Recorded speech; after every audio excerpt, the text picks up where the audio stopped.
हाय, hello, नमस्कार. मी Pallavi, Pallavi's lifestyle या YouTube चॅनलवर तुम्हा सर्वांचं स्वागत करते आणि आजच्या आपल्या नवीन ब्लॉगची सुरुवात करते. तर इथे बघा देवांश कसा तोंड दाखवत नाहीये, तो असा तोंड लपवतोय. तर त्याचं कारण असं की त्याला काही झालं होतं मला पण नाही माहिती ॲक्च्युअलमध्ये, आता मी विसरली आहे खरं तर. तर घर शिफ्टिंगच्या नंतर खूप सारी कामं होती, तर ती सगळी बऱ्यापैकी कामं आवरली होती. भांडी लावणं असेल किंवा भांडी घासणं असेल सगळं आवरलं होतं. फक्त जे मधल्या दोन डोअर आहेत ते तुम्हाला मी आता दाखवले, त्याचे कर्टन्स तेवढे लावायचे बाकी होते, म्हणजे पडदे लावायचे बाकी होते, तेवढंच राहिलं होतं. बाकी सगळं आवरलं होतं. हा बघा, हा माझ्या मैत्रिणीचा मुलगा आणि ही माझ्या मैत्रिणीची मुलगी. तर हे दोघं पण भाऊ बहीण आहेत. हाय, ए मारू नको ना गा.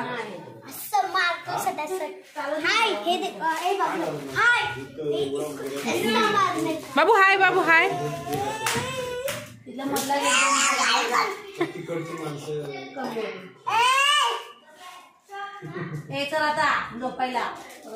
बोलो दीदीला, बोलो ये दीदी, दीदी ये बोल. आणि ही बघा, ही सुद्धा माझ्या मैत्रिणीची मुलगी आहे. हो, ही मुलगी आहे. दिसायला मुलगा दिसतोय पण ऍक्च्युअल मध्ये तो मुलगा नाहीये, मुलगीच आहे. क्या कर रही है? मेरा फोटो लेकर बैठी है तू? टीवी देख रही है? तुझे टीवी देखना पसंद है?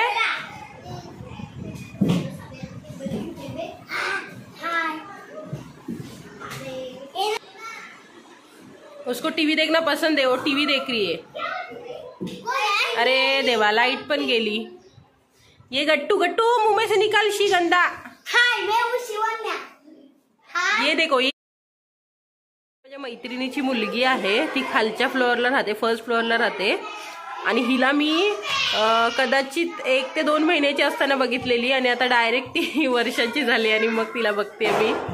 आणि ती अचानक मध्ये घरात आली, मला माहित पण नव्हतं की तिची मुलगी आहे ती, कारण मी तिला बघितलंच नव्हतं. कशी छान आहे ना, खेळतीये. आणि हा देवांश,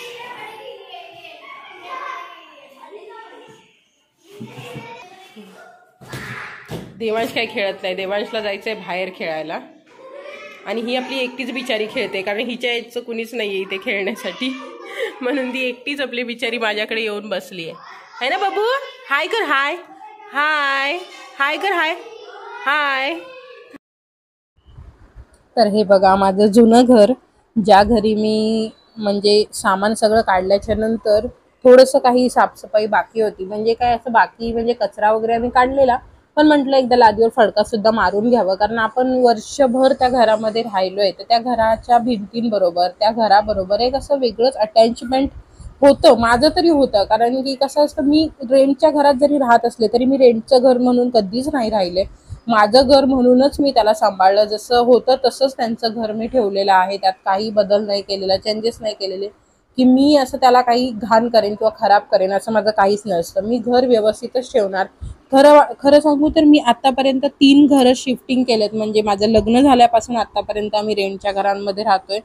तर मी 3 घरं शिफ्ट केली, पण एकही रूम मालक मला असं नाही म्हटलेला की तुम्ही घर खाली करा म्हणून. कधीच मला सांगितलं नाही. उलट मी ज्या ज्या वेळेस घर खाली करायचा विचार केला त्या वेळेस त्या लोकांनी स्वतःहून असं सांगितलं की तुम्ही का जाताय, नका जाऊ, राहा म्हणून अजून. तर असं काहीसं आहे. नाही तर मी बऱ्याच ठिकाणी बघते की रूम खाली करायला सांगितलं जातं सरळ सरळ, पण मला असं कधीच नाही सांगितलं गेलं.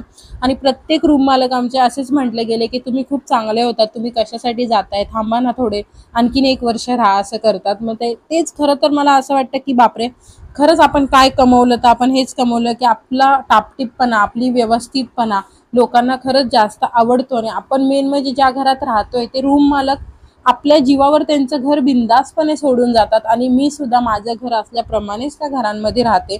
आणि मला असं नाही वाटत की मी भाड्याच्या घरात राहते म्हणून मी स्वच्छता नाही ठेवायची किंवा घर घाण करायचं, असं नसतं माझं. मी ज्या घरात राहीन ते घर माझं, आणि मी त्याला जोवर राहते तोवर ते घर माझंच आहे असंच समजून मी राहते. आणि मी इथून तर चला बाय, पुन्हा भेटूया आपल्या नवीन व्लॉगमध्ये. तोपर्यंत मस्त राहा, छान राहा, आनंदी राहा आणि सर्वात महत्त्वाचं म्हणजे काळजी घ्या. तर बाय. व्हिडिओ आवडला तर व्हिडिओला लाईक, शेअर आणि सबस्क्राईब करा. आता आपल्या नवीन घराची होम टूर लवकरच येणार आहे. थोडंसं काही काम बाकी आहे त्यामुळे ती राहिली आहे, तर बघायला विसरू नका.